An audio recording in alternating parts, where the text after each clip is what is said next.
हरियाणा विधानसभा चुनाव को लेकर तमाम राजनीतिक दलों ने तूफानी प्रचार अभियान शुरू कर दिया है और इस कड़ी में रेवाड़ी से कांग्रेस के प्रत्याशी चिरंजीव राव ने डोर टू डोर कैंपेन के जरिए लोगों से अपने पक्ष में वोट करने की अपील की है।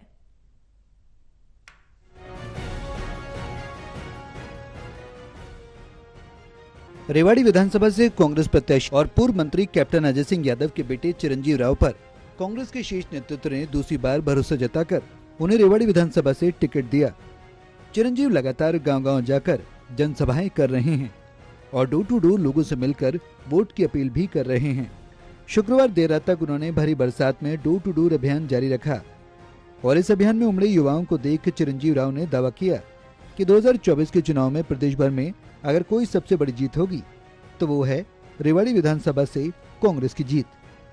देखिए, इतनी बारिश के बावजूद आप देख रहे हैं कि कितनी भारी संख्या के अंदर आज हमारे बुजुर्ग भी, माताएं बहनें भी, नौजवान साथी, बच्चे आज हमारे साथ डोर टू डोर का कार्यक्रम कर रहे हैं। आज मेरे 4 गांव में जनसभा थी, कल भी डोर टू डोर का कार्यक्रम था। आज हमारा वार्ड नंबर 24 में ये कार्यक्रम है और जिस प्रकार का जन समर्थन मेरे बुजुर्गों का, माताओं बहनों का, युवा साथियों को मिल रहा है, ये बता रहा है कि 8 तारीख को जब नतीजे आएंगे तो पूरे प्रदेश भर के अंदर सबसे बड़ी कोई जीत होगी तो हमारे यहाँ रेवाड़ी से जीत होगी। वहीं चिरंजीव राव ने बीजेपी के तीसरी बार प्रदेश में सरकार बनाने के दावे पर तंज कसते हुए कहा कि 2019 के चुनाव में भी बीजेपी ने 75 पार का नारा दिया था, लेकिन 40 पर सिमट कर रह गई और इस बार तो बीजेपी कोई दावा ही नहीं कर रही।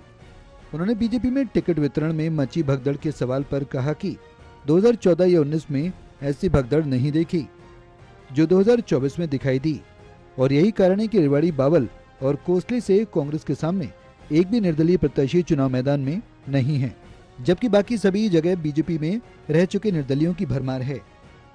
बीजेपी तो पिछली बार भी 75 पार का दावा करती थी और उस दावे की वजह से उनकी 40 सीट आ गई। अब की बार तो वो दावा नहीं कर पा रहे हैं और जनता जानती है कि बीजेपी ने जो झूठ बोले हैं, आज जनता उसको समझ चुकी है। आने वाले समय में आप देखिए, रेवाड़ी में कोई निर्दलीय नहीं खड़ा हुआ, बावल में कोई निर्दलीय नहीं खड़ा हुआ, कोसली में कोई निर्दलीय नहीं खड़ा हुआ और इनके यहाँ पर कितने सारे निर्दलीय खड़े हो रहे हैं। ये दर्शा रहा है कि कांग्रेस पार्टी प्रचंड बहुमत के साथ सरकार बनाएगी। कांग्रेस प्रत्याशी ने चुनौतियों के सवाल पर कहा कि रेवाड़ी से भाजपा ने ऐसे व्यक्ति को प्रत्याशी बनाया जिसे कोसली की जनता नकार चुकी है और नकारे हुए प्रत्याशी को रेवाड़ी की जनता कभी स्वीकार नहीं करेगी। इसलिए ये चुनाव एक तरफा कांग्रेस के पक्ष में है, लेकिन चुनौती कोई नहीं। इस बार प्रदेश में कांग्रेस बम्पर जीत हासिल कर सरकार बनाएगी। ये अपनी जीत को लेकर 100% आश्वस्त हैं, जिसमें शंका की कोई गुंजाइश नहीं। भाजपा में आप देख ही रहे हैं भगदड़, ये आपने 2014 और 19 में भगदड़ नहीं देखी थी, 2024 में नजर आ रही है। जितने उनके खड़े हुए निर्दलीय आज से पहले आपने कभी नहीं देखा होगा 10 साल में। ये दर्शा रहा है कि भाजपा जो है वो सत्ता से जा रही है, कांग्रेस पार्टी वापसी कर रही है। बहरहाल अब देखना होगा कि 8 अक्टूबर को चुनावी नतीजों में जनता किसके सिर जीत का सेहरा बांधेगी और प्रदेश में किसकी सरकार बनेगी। रेवाड़ी से टोडर टीवी के लिए श्याम बाटला की रिपोर्ट।